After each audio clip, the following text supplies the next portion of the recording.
Buenas tardes, buenas noches a un lado y a otro del océano. En un nuevo encuentro, Familia, Vida, Libertad, con la Agencia Católica de Noticias y Actúa Familia. Este encuentro tiene un lazo negro. La muerte de nuestro amigo, de nuestro director, el director de la Agencia Católica de Noticias, Arturo Segovia, nos ha conmovido a todos. Realmente, como decimos en Andalucía, algo se muere en el alma cuando un amigo se va. Se ha ido rápidamente, inesperadamente, y para nosotros ha sido, como decimos aquí, un auténtico palo. Pero su legado permanece. Por lo tanto, vamos a seguir trabajando por la vida, por la familia, por los ideales que defendemos, a pesar de la tristeza, a pesar de todo lo que ahora nos embarga. Hablaremos de Arturo Segovia, hablaremos de su obra, de su actividad, pero hoy estamos aquí para presentar una iniciativa en la que él tenía también mucha ilusión, en la que él quería apoyar como lo hacía con todo. Tenemos aquí a nuestra amiga María Herrera. Ella es sevillana, está veraneando aquí, estamos en un patio estupendo, aquí en familia, con algunos amigos nuestros que nos acompañan, y vamos a hablar de hispanidad, de la nueva hispanidad, del proyecto Actúa Hispanidad. María, buenas tardes, buenas noches, buenos días para todos los que nos van a oír, nos van a seguir en este encuentro. Yo quiero presentarte, y yo diría antes que nada que eres una amiga. Por eso eres asesora de Actúa Familia y nos ayudas, nos marcas el camino. Decir a todos nuestros oyentes que María, bueno, es doctora en Derecho por la Universidad de Granada, ¿no es así? Es abogada en España y en Estados Unidos, en muchos estados de Estados Unidos.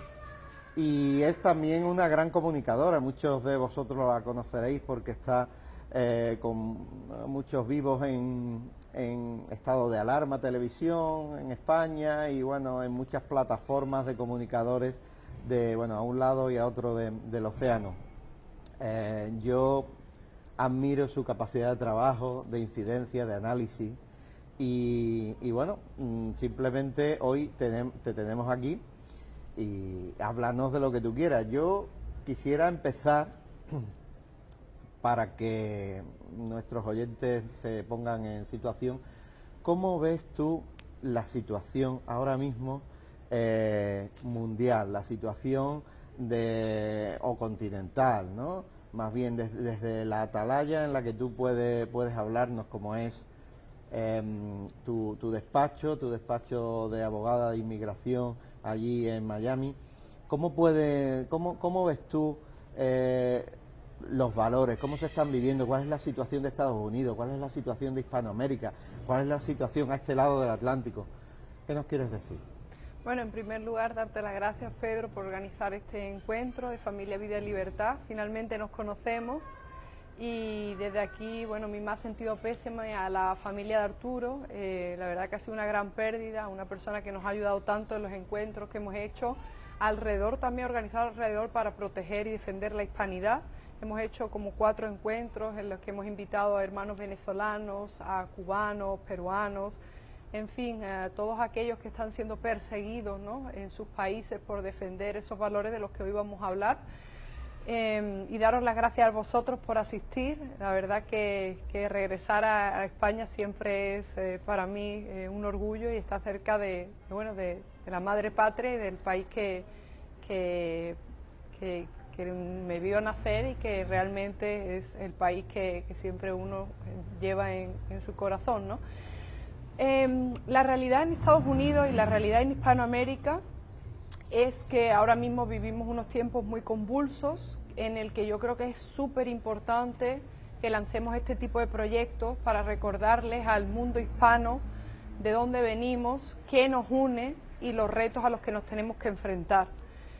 Como abogada, como tú has dicho, en Estados Unidos, con experiencia en más en muchos estados, pero sobre todo con 12 años de vivencia en Estados Unidos, puedo decir que hay una necesidad de crear un foro de nueva hispanidad, hay una necesidad de ayudarnos entre los hispanos, entre los españoles, entre los iberoamericanos, porque los retos que nos enfrentamos son comunes, es decir, el avance del marxismo cultural, del comunismo, del crimen organizado,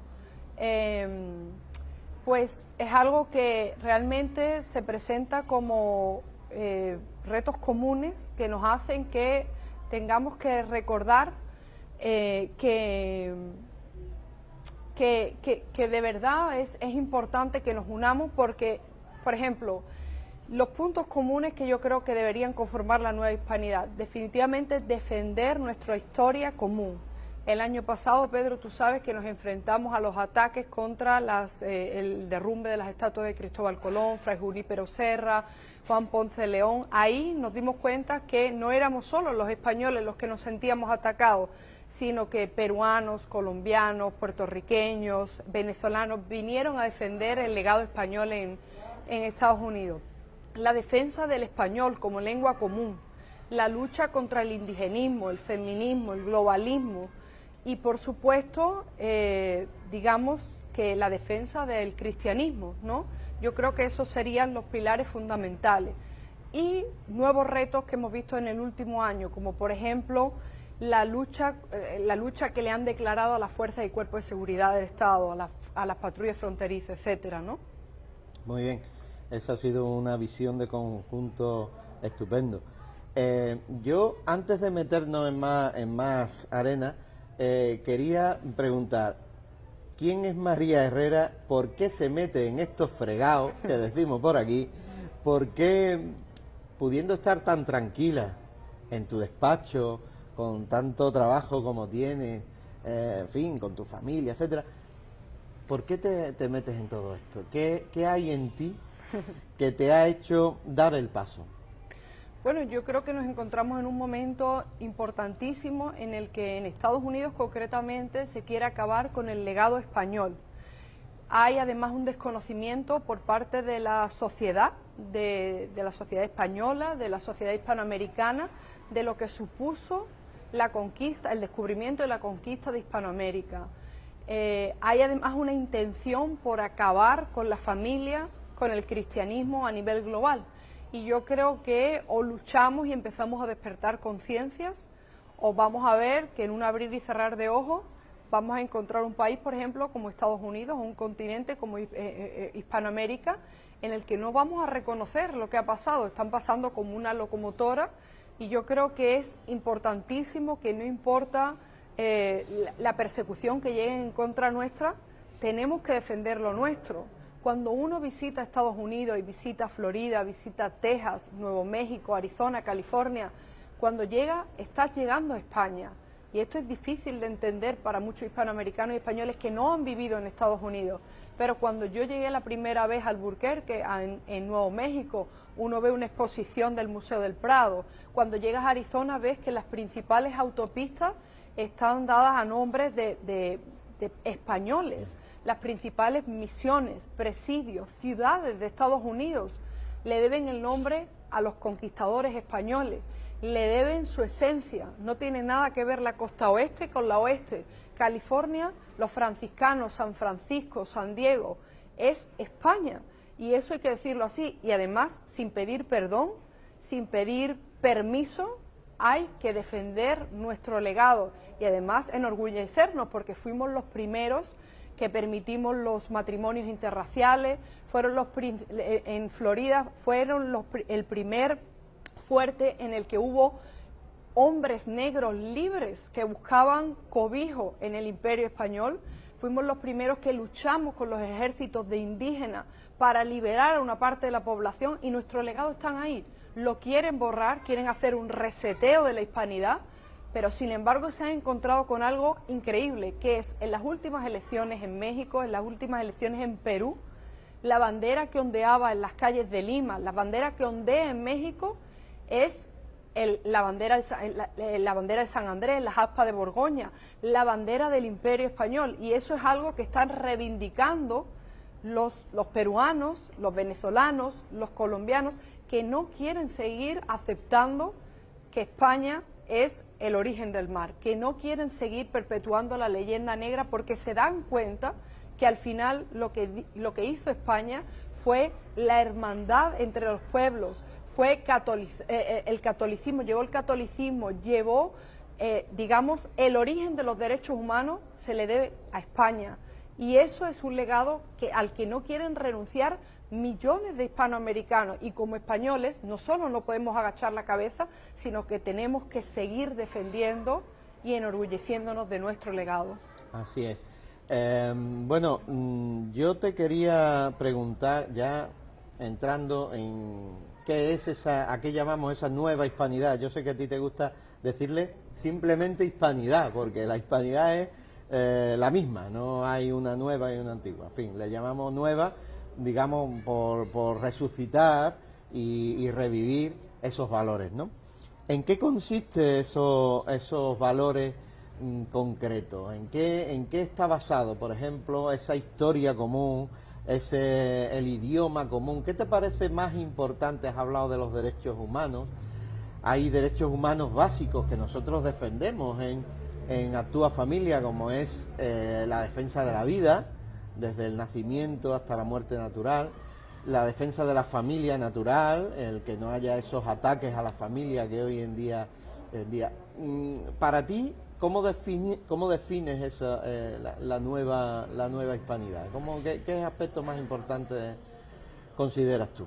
Es cierto, Pedro, que hemos hablado de la posibilidad de llamarlo nueva hispanidad, o para mí la continuación de la hispanidad, porque la hispanidad nunca ha desaparecido, pero también tiene razón de que hay una nueva hispanidad.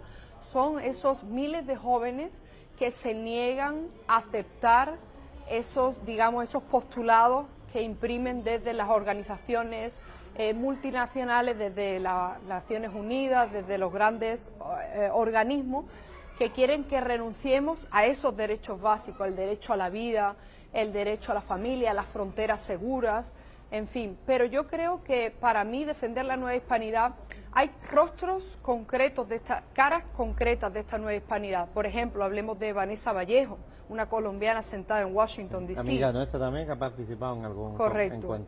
Mamela Fiallo, una ecuatoriana pedagoga que ahora está ahondándose en el ámbito de la historia. Antonio Moreno Ruiz, Jeffrey King, o sea, tendremos un grupo de jóvenes... Pablo Muñoz, por ejemplo. Correcto. Tenemos un grupo de jóvenes que están poniéndose al frente de la nueva hispanidad y recordándole a otros cientos de miles de jóvenes que no tienen que entregarse al comunismo, que no tienen que entregarse al globalismo, que hay un legado imborrable que hizo que Hispanoamérica fuese los territorios más ricos del mundo, que países como Cuba, el Virreinato de Perú, fuesen incluso más ricos que la propia península, que la propia España. ¿Cuáles son esos valores que ponemos ahora mismo en alza? Pues, en primer lugar, tenemos que defender, y todos defendemos, el español como el idioma que nos une, es decir, somos capaces de escribir y que nos lean millones de personas, porque el español es el segundo idioma más hablado del mundo. 500 millones de hispanohablantes defienden nuestra lengua, mientras en España se le atacan, hay personas que lo defienden y se enfrentan a otros retos, como es el indigenismo, que nada más que es, el indigenismo es otra política identitaria de izquierda que quiere dividir a la hispanidad, que quiere decirte que el indígena era el pueblo originario. ¿De dónde venían esos indígenas? Venían en muchos casos de Rusia. ¿Qué hacían estos indígenas entre ellos? Muchos de ellos se aniquilaban los unos a los otros. Sin embargo, cuando España llega, España permite el matrimonio, abraza la hermandad, comparte todo, o sea, crea virreinatos, crea estructuras, abre la religión católica a todo el mundo. Es más, en fin, había soldados que eran indígenas, catedráticos que ya en los 1500 eran negros que eran catedráticos de la Universidad de Granada, mientras que en Estados Unidos hasta en 1700, más del 1700. Y en 1900. Y en 1900 no se permitía ni siquiera a los negros estudiar en escuelas de blanco. todo eso yo hablo con mis compañeros en Estados Unidos y queremos reivindicar la hispanidad, queremos decir que nosotros no tenemos nada de lo que arrepentirnos y que no podemos renunciar a estos principios, no podemos renunciar a la familia, no podemos renunciar y entregar el derecho a la vida a cambio de absolutamente nada y mucho menos la libertad. En un año de pandemia como el que vivimos no podemos seguir renunciando a nuestros derechos. Exactamente, es un año de pandemia que muchos poderes fácticos se han aprovechado para infiltrar sus propias ideas, su adoctrinamiento, sus esquemas ideológicos y avanzar en un feminismo radical sin sentido, avanzar en la ideología pro muerte, beneficiar todo eso, ¿no? Y de género también. Yo te quería también ir el diálogo por los temas que tenemos más recientes en los países que tú has hablado con venezolanos, has hablado con ecuatorianos, con peruanos y con cubanos. Si quieres empezamos por Cuba. ¿Cómo qué pálpito sientes tú ahora mismo de cómo están los cubanos? ¿Nos hemos olvidado ya de lo que ha pasado? Nárranos un poco cómo ha sido todo eso en Cuba. Bueno, yo resido en Miami, que es la ciudad del exilio cubano por excelencia. Miami durante los últimos 60 años ha visto y ha acogido a cientos de miles de cubanos que no tienen el derecho a la vida, el derecho a la libertad, el derecho a nada, absolutamente nada. El que visita la isla de Cuba es difícil que muchas personas entiendan lo que ocurre en Cuba si no han ido a ver lo que se vive en esa isla. En el 2017 yo fui invitada por una universidad, la Universidad Pinar del Río, a dar una conferencia paradójicamente de derecho mercantil, derecho de protección del consumidor. Y cuando uno ve allí lo que sufre el pueblo cubano y de lo que es capaz el pueblo cubano de hacer cuando vive en libertad, son un pueblo que han sido capaz de levantar Miami, una de las ciudades más prestigiosas y más avanzadas de todo Estados Unidos. Es un pueblo trabajador, es un pueblo que ama a España. Entonces, que el resto del mundo abandone a Cuba o que dé por muerta a una isla que era, como digo yo, más rica incluso de España, que es una isla acogedora, que son nuestros hermanos cubanos, es una lástima. Estados Unidos, ahora mismo con esta administración, no tiene mucho interés en, digamos, llevar la libertad plena a Cuba. ¿Por qué? Porque eso supondría que perdería en primer lugar, digamos, el discurso que es de que no se le tiene que seguir metiendo presión a la dictadura cubana. Sin embargo, esto hay que desmentirlo. En Cuba no hay ningún bloqueo, en Cuba hay un embargo por razones humanitarias, no se puede negociar con personas que meten en las cárceles a miles de personas simplemente por pensar diferente. En España me parece lamentable que no apoyemos sin ningún tipo de dudas al pueblo cubano. Entonces ahora mismo con Afganistán yo creo que Cuba ha pasado ya a un segundo plano, pero nunca hay que abandonar esa lucha porque realmente como mínimo se merecen el derecho a vivir en libertad, a tener internet, a poder denunciar las violaciones de derechos humanos y el pueblo español debería estar sin ningún tipo de reparos con Cuba, independientemente de lo que nuestros políticos opinan o hagan. Eso te iba a decir, que es un poco bochornoso para los españoles la actitud que han tenido ciertos políticos, ¿no crees? Sobre todo el gobierno de España, ¿no? O sea, yo que soy invitada en algunos programas en Estados Unidos, pues no salgo de mi asombro cuando veo a la ministra de Industria pasearse por Estados Unidos y decir que, bueno, que ella viene a representar los derechos de los empresarios españoles. Pero yo me pregunto, ¿esos empresarios españoles llegaron allí sabiendo que había una dictadura? ¿Se han beneficiado? ¿Han obtenido millones de euros gracias al sufrimiento que ocurre en la isla? Entonces para mí eso es despreciable y no hay defensa alguna.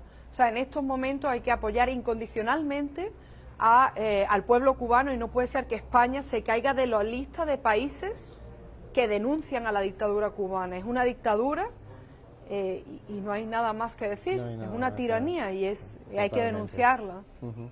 También estás en contacto, conocemos también mutuamente a venezolanos.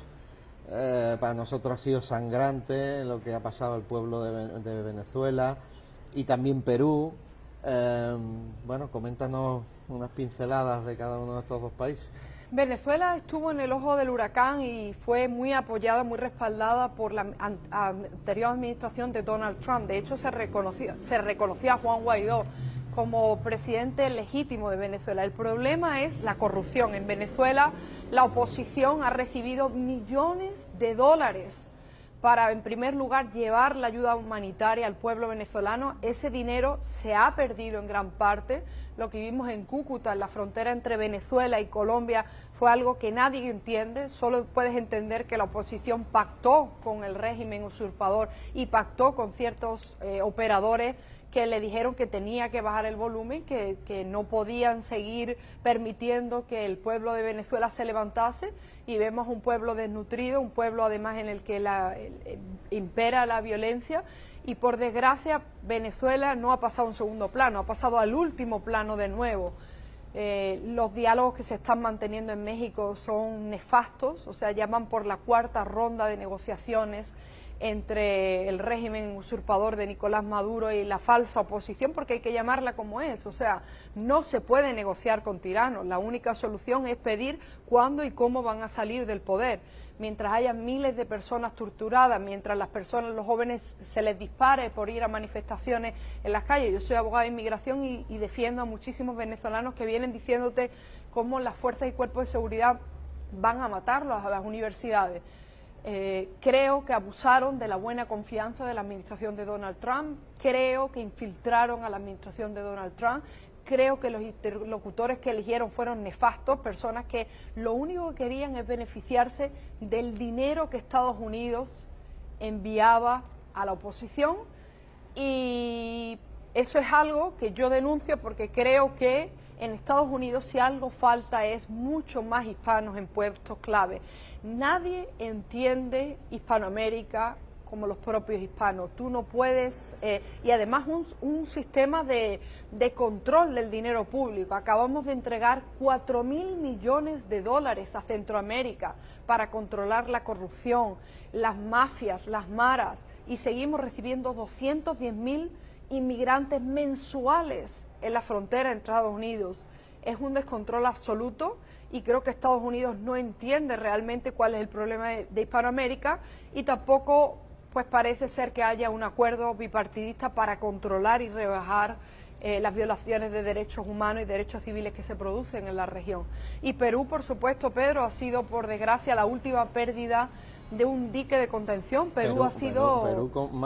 yo lo he visto de forma sangrante porque Castillo se presentaba como cristiano, como supuesto defensor contra el adoctrinamiento, pero hemos visto claramente que es un peón más del movimiento neocomunista, ¿no? Neomarxista. Exactamente. Castillo apareció de la nada, es un títere de Cerrón, ¿no? Que es un abierto marxista, leninista, que además apoya a la dictadura cubana, y hemos perdido un país que era un dique de contención contra el comunismo. Cuando yo viajé hace 3 años a Perú, rápidamente con las personas con las que hablé les dije: Perú va a caer, porque cuando uno encendía la televisión es como encender la televisión en España, 99% de propaganda de la izquierda, los valores, a los jóvenes solo se les enseña los valores de venderse al mejor postor, las mujeres cada vez con menos ropas, se declara la guerra al cristianismo, al catolicismo, se le tacha de retrógrado. En fin, han hecho un trabajo a nivel de universidades y a través de medios de comunicación, que ahí está el resultado. Pero en el fondo yo creo, y este es un tema muy importante, Pedro, si queremos salvar la hispanidad, si queremos de verdad ayudar, y eso veníamos hablando en el almuerzo de hoy, lo que hay que hacer es crear oportunidades para los jóvenes. Los jóvenes no se entregarían a las bandas de tráfico humano, al crimen organizado, si tuvieran un futuro. Pero ¿cuál es el futuro de un salvadoreño? ¿Cuál es el futuro de un hondureño? ¿Cuál es el futuro de un peruano, de un venezolano? Absolutamente ninguno, porque la corrupción es un cáncer que está enraizado, y a la vez de la que se aprovechan los cubanos, los nicaragüenses, o sea, los comunistas. Y eso es algo que hay que atacar, y tenemos que crear una organización contra la corrupción y copar las organizaciones internacionales para llevar las denuncias a nivel civil. Una pescadilla que se muerde la cola, ¿no? Sí. Yo lo veo claramente, ¿no? Se crea un caldo de cultivo, como tú dices, de corrupción, los jóvenes no ven solución ninguna y se entregan a estas ideologías, a esta radicalización. Bueno, yo lo veo también en España, sin tu visión, aquí en Cataluña, por ejemplo, en el País Vasco, etcétera, ¿no? También te quería preguntar sobre Estados Unidos. Llevamos unos meses de la administración Biden. ¿Cómo ha sido? Tú viviste la campaña, la noche electoral. Teníamos un presidente que yo creo, para mí, nosotros desde Actúa Familia lo apoyamos claramente, porque ha sido el presidente que más ha sido pro vida de toda la historia de Estados Unidos, de forma valiente. El único presidente, Donald Trump, que personalmente te puede gustar o no, pero que sí, que ha estado en la gran marcha pro vida a Estados Unidos, desde Washington, y ha hecho, bueno, le ha cortado el beneficio a Planned Parenthood, a las multinacionales abortistas, etcétera, etcétera, etcétera. Bueno, ¿cómo lo ves tú? ¿Cómo lo has vivido? ¿Cómo viviste ese pucherazo, entre comillas? No sé, ¿qué piensas? La administración Trump despertó las conciencias de miles de ciudadanos. Al principio mucha gente lo acogió con rechazo porque era una persona y es una persona que no tiene filtro.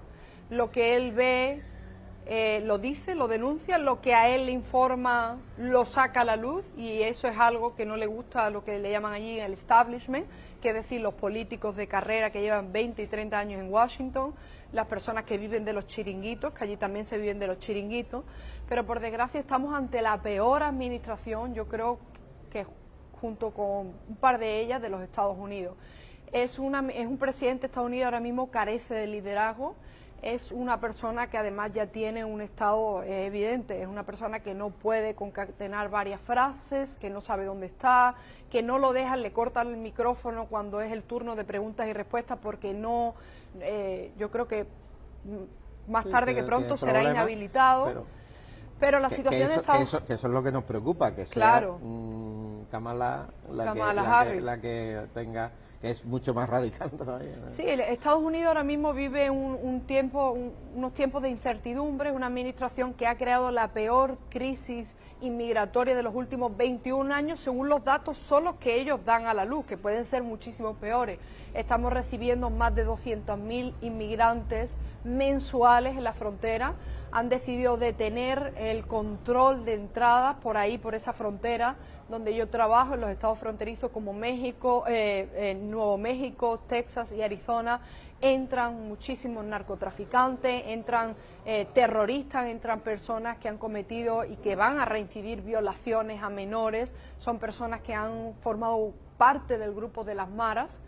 Y es muy peligroso. En Afganistán ya hemos visto el desastre que ha llevado a cabo, cuando las personas dicen, bueno, pero es que Donald Trump también se comprometió a retirar las tropas. Sí, pero había un acuerdo de no agresión, un acuerdo de una transición y un pacto de que si invadían o violaban esas normas se le iba a atacar y no iban a salir los soldados estadounidenses.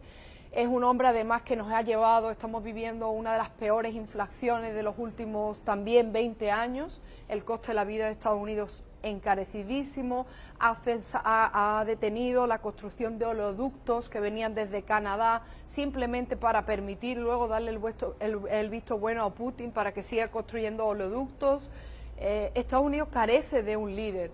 En el 2022 tenemos elecciones a medio término que se llaman, en el que yo creo que los conservadores van a recuperar el control por lo menos del Congreso, del Senado, y a nivel regional, gracias a Dios, yo vivo en un estado como es Florida. En Estados Unidos tenemos dos estados ahora mismo eminentemente conservadores, Florida y Texas, y es fundamental porque son los estados en los que vives con mayor libertad y respeto de los derechos civiles, y es muy preocupante porque si cae Estados Unidos, tengan por seguro que van a caer otros países, pero lo más lamentable y al hilo de lo que tú estás defendiendo es que esta administración no solo está financiando, por ejemplo, el aborto en Estados Unidos y potenciando organizaciones como Planned Parenthood, está retirándose de políticas como Mexico City y está financiando el aborto y presupuestando para que... Explica eso de México. Exactamente, son políticas en el que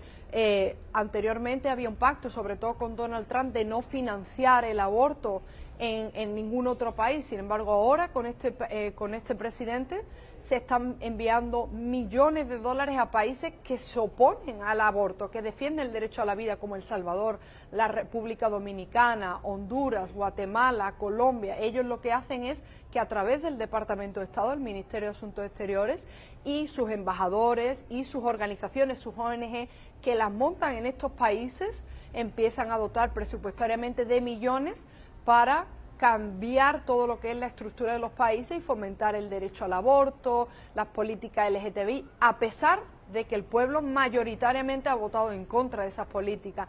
Por lo tanto, es una forma de influenciar negativamente y de romper con Hispanoamérica. Exactamente. Yo te quería preguntar, para dejar alguna pregunta del público, ¿qué se puede hacer ante todo esto? Hemos planteado la iniciativa Actúa Hispanidad, que bueno, trataremos de plantear iniciativas, trataremos de plantear campañas, haremos concienciación de la opinión pública a través de vídeos, de temas, no solamente históricos, que sí que es importante la historia, recuperar la historia, situarnos en la verdad, ¿no? Ninguna batalla se ha ganado con falsedades, con triconías, sino con la verdad.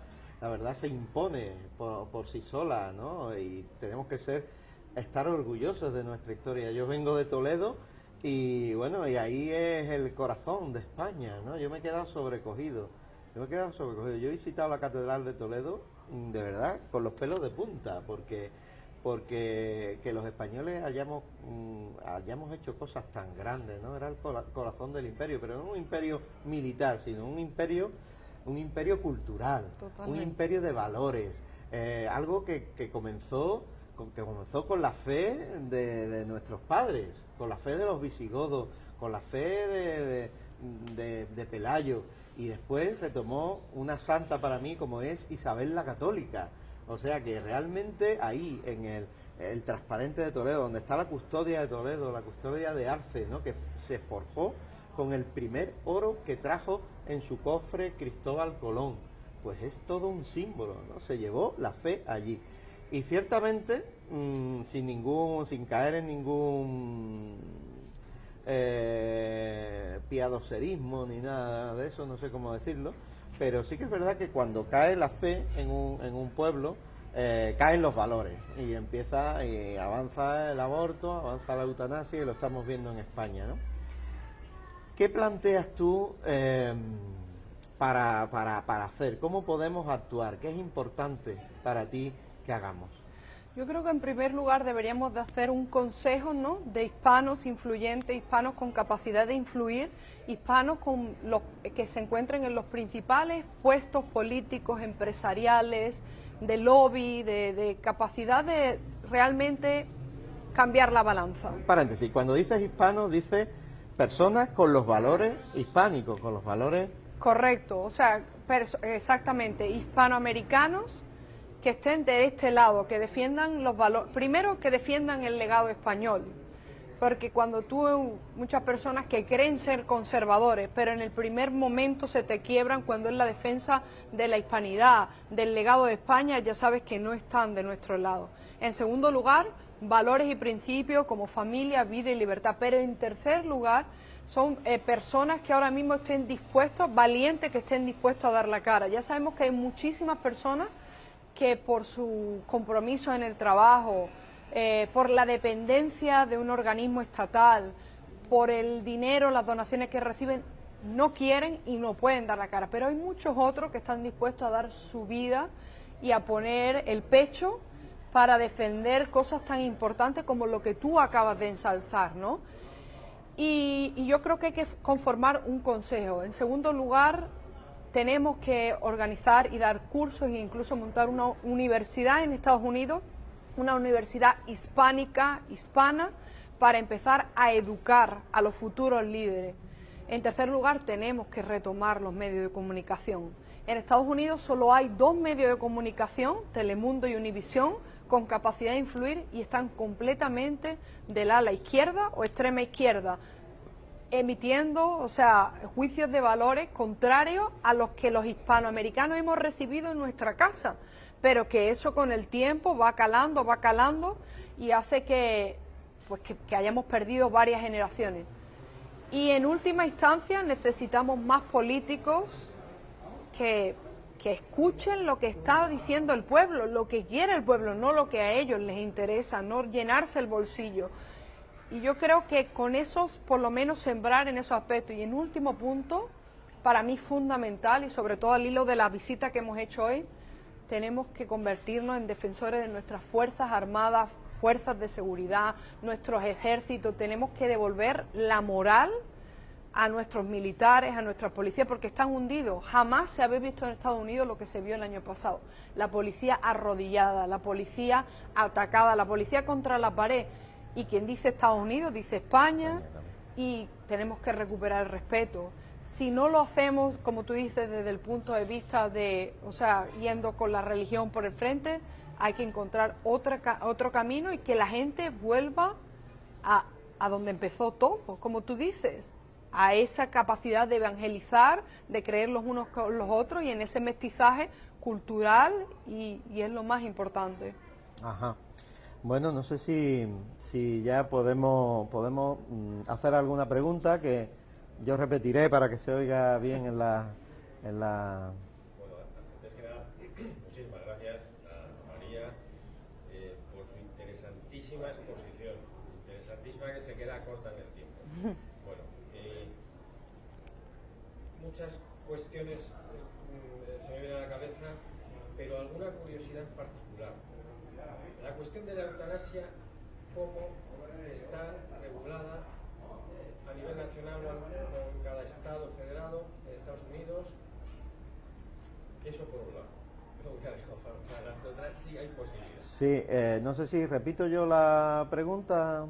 Sí, nos preguntan sobre la eutanasia, ¿cómo está regulada en Estados Unidos? Perfecto. Bueno, en Estados Unidos el gobierno federal tiene los poderes muy limitados. Es decir, en la mayoría de temas importantes en Estados Unidos, los estados son los que tienen la capacidad de regular. De hecho, el gobierno actual viola la separación de poderes y viola lo que se llama así la supremacía, ¿no? La cláusula de supremacía, porque intenta gobernar para todos los estados y esto se resiste. Es decir, que a nivel estatal es exactamente donde los estados pelean estas cuestiones y regulan estas cuestiones.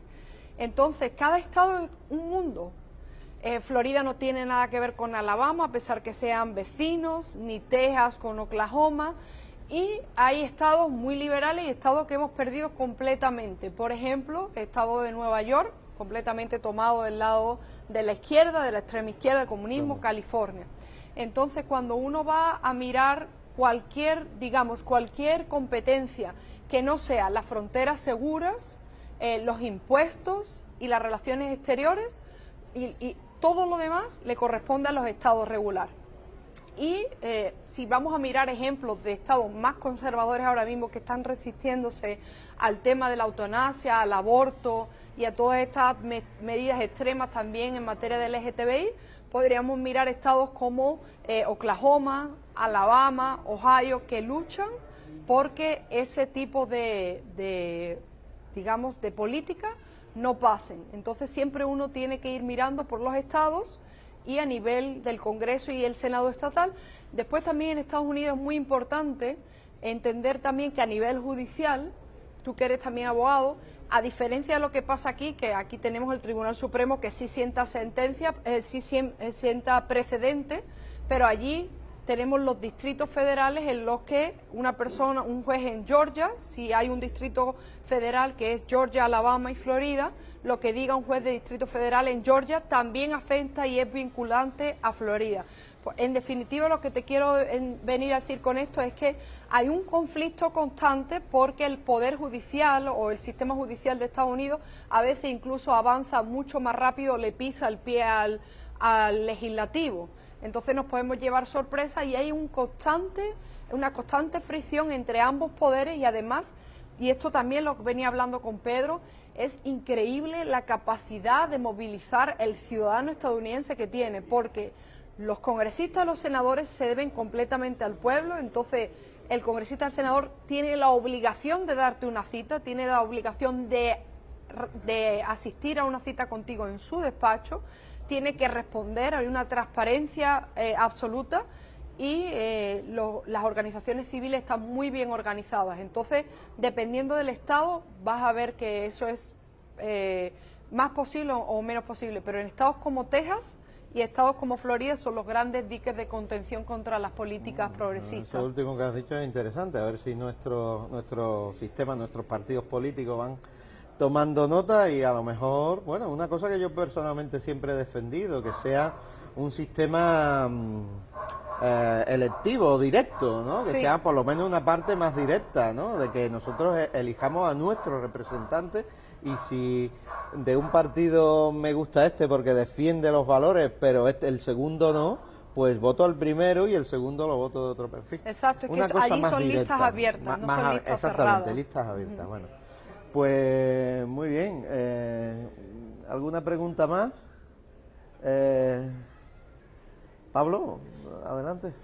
En uno de los vivos que habíais precisamente sobre hispanidad, Jeffrey había planteado el libre comercio entre los países hispanos como medio de intercomunicación y de eliminación de barreras. Eso por una parte. Nos pregunta Pablo sobre el libre comercio, que fue una idea que lanzó Jeffrey Keehan en uno de los vivos. El libre comercio en la zona hispanoamericana, en la región hispanoamericana. Sí. Sí. ¿Y algo más? ¿O dejamos eso y seguimos después? Es cierto que ha habido varios intentos y varios acuerdos, ¿no? Sobre todo en los países andinos, de llegar a estos acuerdos de libre comercio. La realidad es que a fecha de hoy todavía hay muchos obstáculos y que algo muy temido por muchos hispanoamericanos, sobre todo conservadores, es que el presidente de México, Andrés Manuel López Obrador, ha propuesto precisamente la creación de un espacio parecido a la Unión Europea, pero en Hispanoamérica, para fortalecer los lazos, pero por supuesto la idea de Andrés Manuel López Obrador no es precisamente crear este espacio para que haya más y mejor libre comercio entre los países de Iberoamérica, sino para avanzar en políticas progresistas, para unir todavía más al Foro de Sao Paulo y de Puebla, ¿no? Y es preocupante, pero yo sí creo, de hecho Jeffrey Keehan fue candidato al Parlamento andino, él es peruano-estadounidense, y él debería de tener varias propuestas por escrito que debería de compartir con nosotros, que le invitamos, porque sería muy interesante. Y por supuesto, como dice también el historiador Antonio Moreno Ruiz, se tiene que crear una alianza también entre Hispanoamérica, España, o sea, la Europa mediterránea, ¿no?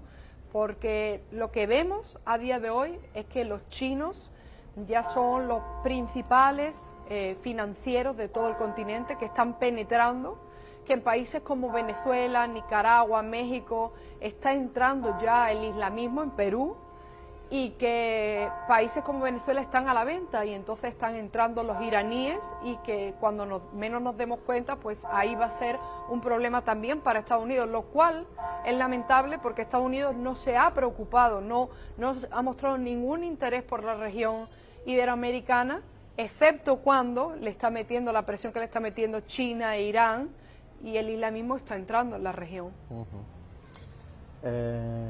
¿Alguna otra pregunta? Sí. En la actual administración estadounidense es más permeable al expansionismo chino. Sí, por Nos pregunta supuesto. Pablo si la actual administración es más permeable al expansionismo chino. Desde luego, porque ellos no ven a China, Joe Biden ha dicho que China no es un enemigo, es un competidor. Esa declaración habla por sí misma. Donald Trump sí establecía que China era un enemigo, y es un enemigo porque persigue al disidente, porque está gobernado por un partido comunista, es un país violador de derechos humanos. Ahí tiene a las minorías de uigures, los musulmanes, los tiene en campos de concentración, y por desgracia en Estados Unidos está completamente infiltrada por los espías chinos, pero no solo por los espías chinos, sino por los cubanos, los venezolanos.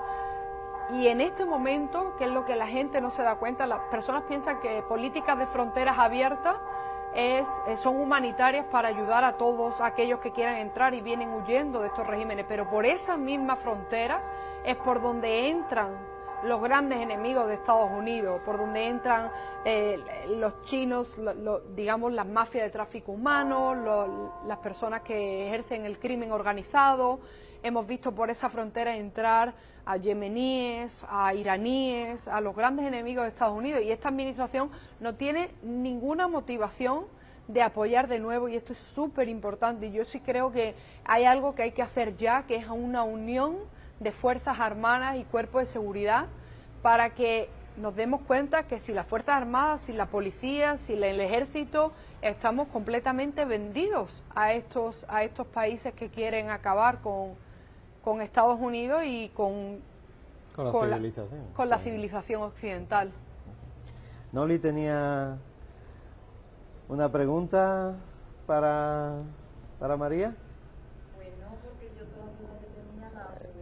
Ah, vale, muy bien. Él tenía otra pregunta, creo. Muy bien. Sí, Pepe. A mí me interesa, porque como en España no está regulado el tema de los lobbies, y en Estados Unidos sí. Hablas de que una de las herramientas que debiéramos utilizar para propagar o crear esa sensación de hispanidad, no de nueva hispanidad, sino de hispanidad, como bien dice, esa herramienta del lobby, ¿cómo contribuiría? ¿Sería posible?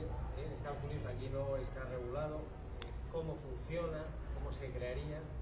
Pues en Estados Unidos los lobbies políticos, en primer lugar, están permitidos, están regulados de nuevo a nivel estatal, e incluso no tiene que registrarse con el Estado a menos que uno reciba o lleve a cabo unas transacciones, digamos, significativas.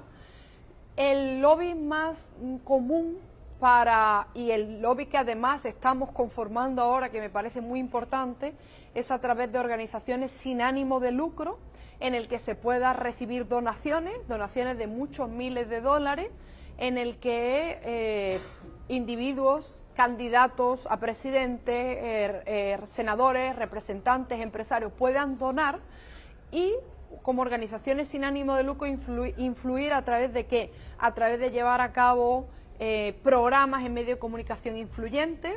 Inclusive en Estados Unidos algo muy importante que yo creo, y además como abogada de inmigración veo que tiene unos efectos inmediatos, que es una vez que vienen los inmigrantes a Estados Unidos, el anglo en Estados Unidos no va a recibir nunca el hispanoamericano que entre de forma ilegal de buena forma. No hay forma, es como aquí nos pasa con el marroquí, con el argelino o con el sueco, si quieres, que venga de forma ilegal.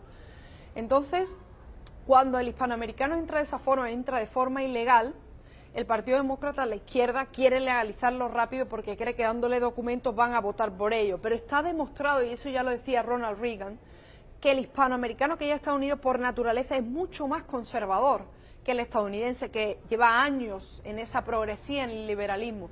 Entonces, ¿qué pasa?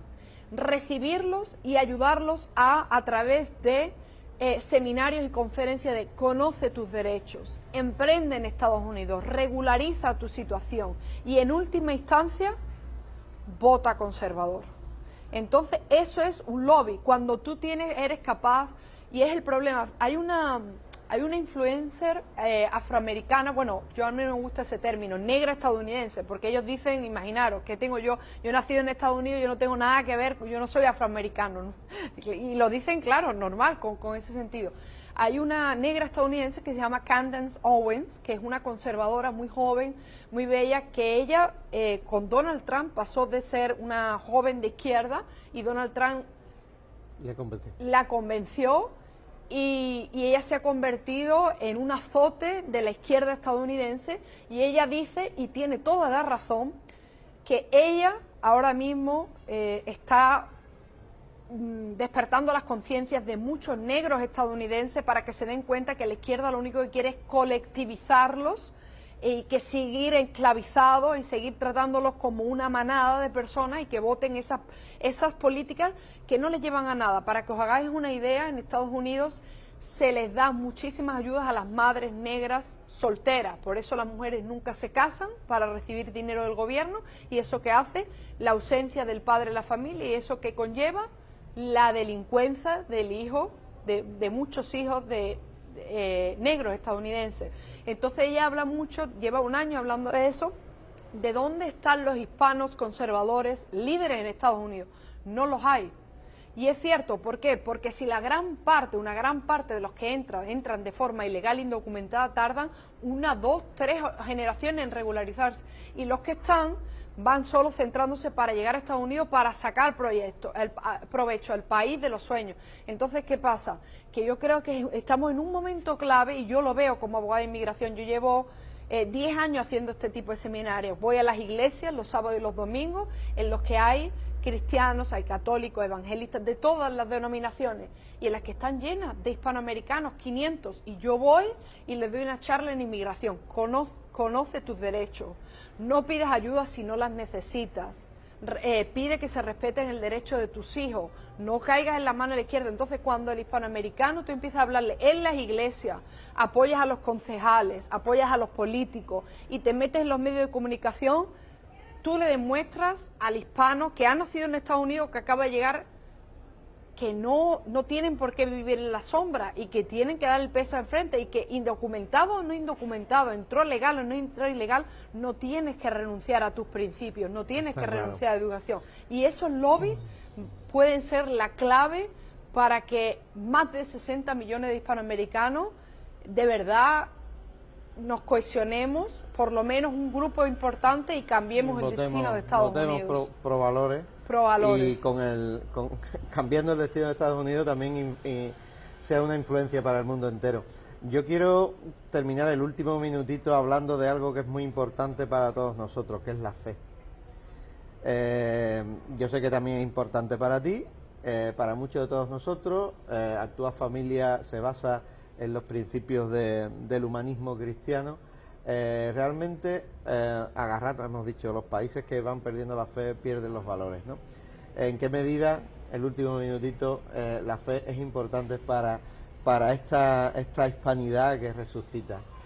Es importantísimo. Para este futuro que queremos. Es importantísimo, Pedro. Yo estaba investigando un poco los datos para que os hagáis una idea del número de católicos conservadores, por ejemplo, que vota conservador en los Estados Unidos, y dentro de los países hispanoamericanos, los países que tienen más fe, que profesan más la fe y que son más católicos. En la lista top están México, Perú, Colombia, y esos son los países a los que quieren atacar y más infiltrar. Yo creo que es fundamental, por eso yo te decía la importancia de cuando llega el inmigrante a Estados Unidos, cuando llega el hispanoamericano, a donde hay que ir es a las iglesias, porque ellos abandonan muchas actividades en las que hacían en sus países, renuncian a muchas actividades, muchas tradiciones precisamente porque entran de forma errada, pero lo que jamás renuncia, inclusive en tiempos de Donald Trump, donde Donald Trump dijo, si usted entra ilegal lo vamos a deportar, lo que nunca dejaron de asistir fue a las iglesias. ¿Por qué? Porque a los hispanos los mueve la fe, porque son personas que han crecido y que necesitan creer y no quieren renunciar a eso. Entonces yo creo que a través de la hispanidad, de la cristiandad, y recordarle a las personas, como tú dices, que en lo que ellos creen y que no tengan miedo de defenderlo, es como podemos recuperar la hispanidad. Así es. Muchas gracias, María. Te tendremos muchas veces este año, si Dios quiere. Muchas gracias a todos los que nos han acompañado. Es un placer tenerte con nosotros y que termines muy bien tus vacaciones por aquí, por Cádiz. Cádiz siempre en unión con Hispanoamérica, como debe ser. Muchísimas gracias, Pedro. Gracias.